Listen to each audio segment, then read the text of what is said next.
नमस्कार दोस्तों, मैं Om Prakash Goswami education to all YouTube channel में आपका हार्दिक स्वागत है।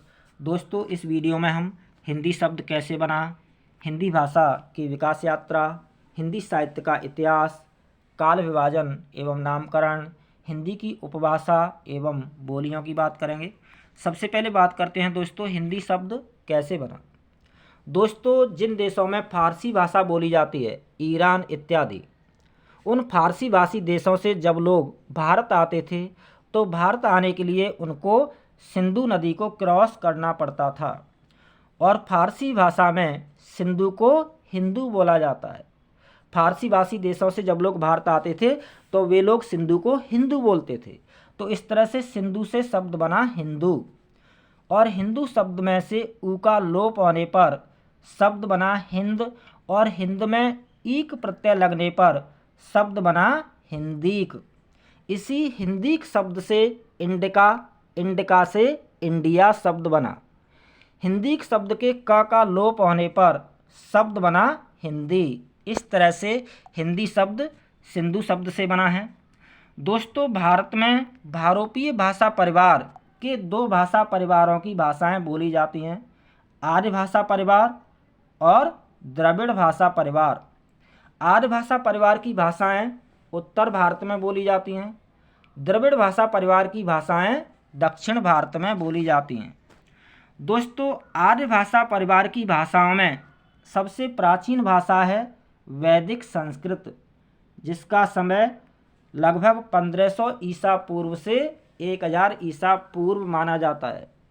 हमारे चारों वेद पुराण, इनकी रचना वैदिक संस्कृत में ही की गई थी।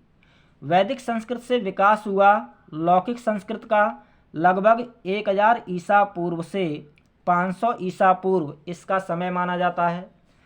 रामायण, महाभारत, श्रीमद् भगवद गीता, इनकी रचना लौकिक संस्कृत में ही की गई थी। लौकिक संस्कृत से विकास हुआ पाली भाषा का, जिसका समय 500 ईसा पूर्व से 1 ईसा पूर्व माना जाता है। यह पाली भाषा महात्मा बुद्ध और सम्राट अशोक के समय की भाषा थी। महात्मा बुद्ध के जितने भी प्रवचन हैं, उपदेश हैं, वे सब पाली भाषा में मिलते हैं। पाली भाषा से विकास हुआ प्राकृत भाषा का लगभग 1 ईस्वी सन से 500 ईस्वी सन इसका समय माना जाता है। प्राकृत भाषा से विकास हुआ अपभ्रंश भाषा का, जिसका समय 500 से 1000 ईस्वी सन माना जाता है। दोस्तों, अपभ्रंश का अर्थ होता है भाषा का बिगड़ा हुआ रूप। भाषा का बिगड़ा हुआ रूप। अपभ्रंश की कई बोलियां थीं, जिनमें से एक बोली थी सौरसेनी अपभ्रंश। यह सौरसेनी अपभ्रंश सूरसेन जनपद की बोली थी, जो वर्तमान समय में जिसे हम मथुरा कहते हैं। प्राचीन समय में इसी मथुरा को सूरसेन जनपद कहा जाता था, क्योंकि यहाँ के राजा सूरसेन थे। तो सूरसेन राजा का जो राज्य था वह सूरसेन जनपद कहलाता था, और सूरसेन जनपद की जो बोली थी वह सौरसेनी अपभ्रंश कहलाती थी। इसी सौरसेनी अपभ्रंश से लगभग 1000 ईस्वी सन के हिंदी भाषा का विकास हुआ। तो यह था दोस्तों हिंदी भाषा की विकास यात्रा। अब बात करते हैं हिंदी की उपभाषा एवं बोलियों की। दोस्तों, हिंदी एक भाषा है और इसकी 5 उपभाषाएं हैं। पूर्वी हिंदी, पश्चिमी हिंदी, बिहारी हिंदी, पहाड़ी हिंदी, राजस्थानी हिंदी, ये इसकी 5 उपभाषाएं हैं। इन 5 उपभाषाओं की अपनी अपनी बोलियां हैं। जैसा कि पूर्वी हिंदी की 3 बोली हैं, अवधी, बघेली, छत्तीसगढ़ी। अवधी अवध क्षेत्र में बोली जाती है। पश्चिमी हिंदी की 5 बोलियां हैं। खड़ी बोली, जिसे कौरवी भी कहा जाता है, ब्रजभाषा, बुंदेली, हरियाणवी को बांगरू भी कहा जाता है, और कन्नौजी। खड़ी बोली सहारनपुर, मेरठ, मुजफ्फरनगर और आसपास के क्षेत्र में बोली जाती है, जिसे कौरवी भी कहते हैं। ब्रजभाषा मथुरा, आगरा, ग्वालियर, धौलपुर, भरतपुर, इस क्षेत्र में ब्रजभाषा बोली जाती है। बुंदेली बुंदेलखंड यानी झांसी और उसके आसपास के क्षेत्र में बुंदेली बोली जाती है। हरियाणवी हरियाणा में, और कन्नौजी कन्नौज क्षेत्र में बोली जाती है। बिहारी हिंदी की 3 बोलियां हैं, मैथिली, मगही और भोजपुरी। भोजपुरी वाराणसी और उसके आसपास के क्षेत्र में बोली जाती है भोजपुरी। पहाड़ी हिंदी की 3 बोलियां हैं, गढ़वाली, कुमायूनी और नेपाली। राजस्थानी हिंदी की 4 बोली हैं, मारवाड़ी, जयपुरी, मेवाती और मालवी।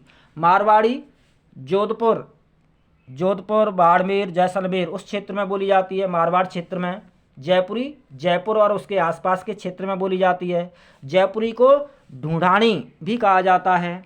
मेवाती मेव क्षेत्र में बोली जाती है और मालवी मालवा क्षेत्र में बोली जाती है। तो यह थी दोस्तों हिंदी की उपभाषा एवं बोलियां। अब बात करते हैं हिंदी साहित्य का इतिहास, नामकरण एवं काल विभाजन। दोस्तों हिंदी व्यवहार में आई हिंदी का विकास हुआ लगभग 1000 ईस्वी सन के। 1000 ईस्वी सन से लेकर के अब तक जो भी हिंदी में लिखा गया है उससे साहित्यिक प्रवृत्तियों, सामाजिक राजनीतिक परिस्थितियों के आधार पर इस तरह से विभाजित किया जाता है, काल विभाजन किया गया है, नामकरण किया गया है। 1000 ईस्वी सन से 1350 ईस्वी सन की जो टाइमिंग है, कालखंड है, उसे आदिकाल के नाम से जाना जाता है। आदिकाल को वीर गाथा काल भी कहा जाता है। इस आदिकाल में रासो साहित्य, नाथ साहित्य, सिद्ध साहित्य, जैन साहित्य की रचना की गई। कवि चंद्रवरदाई द्वारा लिखा गया महाकाव्य पृथ्वीराज रासो, जिसे हिंदी का पहला महाकाव्य माना जाता है पृथ्वीराज रासो को, और चंद्रवरदाई को हिंदी के पहले महाकवि माना जाता है, वह इसी आदिकाल की रचना है पृथ्वीराज रासो। इसके बाद 1350 से लेकर के 1650 ईस्वी सन की जो टाइमिंग है, कालखंड है, इसे भक्तिकाल और पूर्व मध्यकाल भी कहा जाता है, भक्तिकाल के नाम से जाना जाता है। इस भक्तिकाल में 2 तरह का साहित्य मिलता है, निर्गुण काव्य और सगुण काव्य।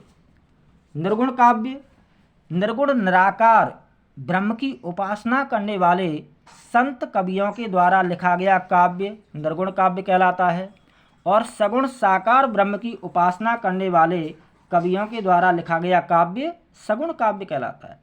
निर्गुण काव्य भी 2 तरह का मिलता है। निर्गुण काव्य भी 2 तरह का है, संत काव्य जिसे ज्ञानाश्रयी काव्यधारा भी कहा जाता है, और सूफी काव्य जिसे प्रेमाश्रयी काव्यधारा भी कहा जाता है। संत काव्य के प्रमुख कवि हैं कबीरदास, जिनकी एकमात्र रचना है बीजक, जिसके 3 पार्ट हैं, साखी, शबद और रमैनी।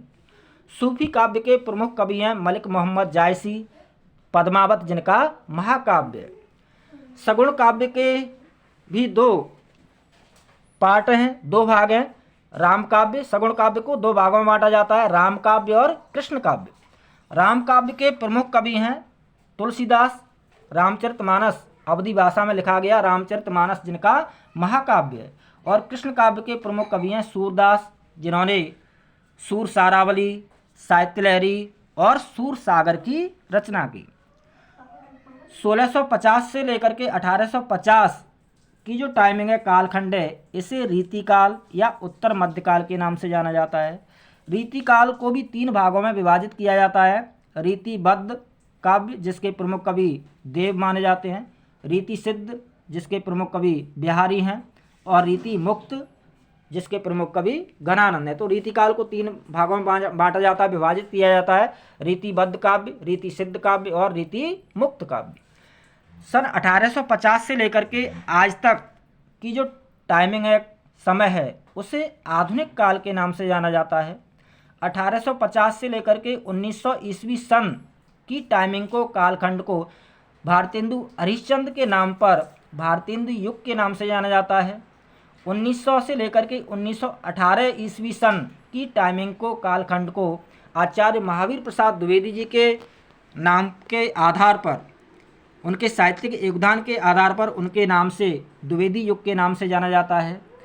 सन 1918 से 1936 की टाइमिंग को, कालखंड को छायावाद के नाम से जाना जाता है, और 1936 से लेकर के 1944 की टाइमिंग को, कालखंड को प्रगतिवाद के नाम से जाना जाता है, और 1944 से लेकर के 1954 का जो कालखंड है उसे प्रयोगवाद के नाम से जाना जाता है। जिसके प्रमुख कवि हैं सच्चिदानंद, हीरानंद, वात्स्यायन, अज्ञे। और 1954 से लेकर के 1960 की जो टाइमिंग है, कालखंड है, उसे नई कविता के नाम से जाना जाता है। 1960 से लेकर के अब तक की जो कविता है, काव्य है, उसे समकालीन कविता या साठोत्तरी कविता के नाम से जाना जाता है।